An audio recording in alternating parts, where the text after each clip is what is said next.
د پاکستان پوځ وایي د پاکستان او افغانستان ترمنځ د اغزن تار غځولو چارې به په هر صورت بشپړ شي.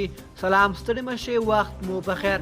په اے اف جی پلس چینل کې درته ښه راغلاست ووایم. اے اف جی پلس چینل تل ستاسو په چوپړ کې، نو همدا اوس در سره چینل سبسکرایب کړئ. د پاکستان پوځ ویان تورن جنرال بابر افتخار وای له افغانستان سره د دغه تار لګولو چارې ډېرې بشپړې شوي او پاتې هغه به ډېرې ژر بشپړې شي. د پاکستاني پوځ ویان وای د پاکستان او افغانستان ترمنځ د اغزن تار په هر صورت بشپړ کیږي.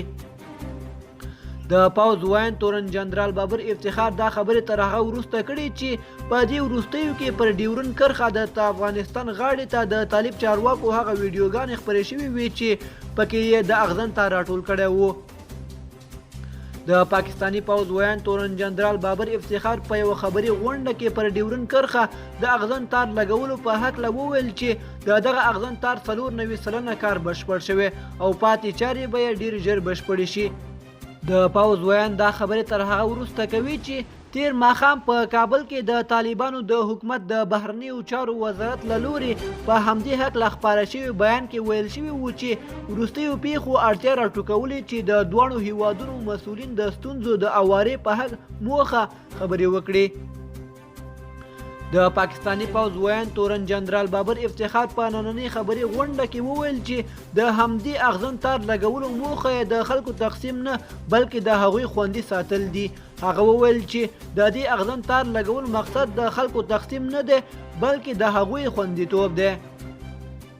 پر ډیورن کرښه د پاکستان له لوري د اغزن تار د لګولو په غبرګون کې دواړو غاړې ته ولس وایي چې د دې تار د لګولو له امله دوی سره ویشل کیږي.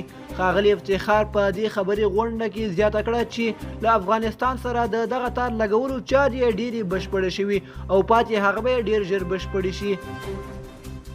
د پولې د منظم کېدو په لړ کې د پاکستان او افغانستان ترمنځ د نړیوال سرحد د کټارو لګولو چارې تقریبا 94% بشپړې شوې دي او د پاکستان او ایران ترمنځ تر 90% ډیر کار بشپړ شوی دی.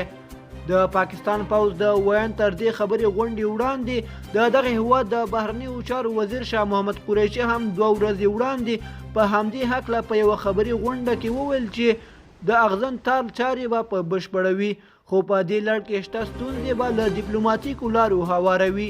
دوستانو زموږ د نن ورځې خبر تر همدې ځایه و. تر بیا ښه وخت.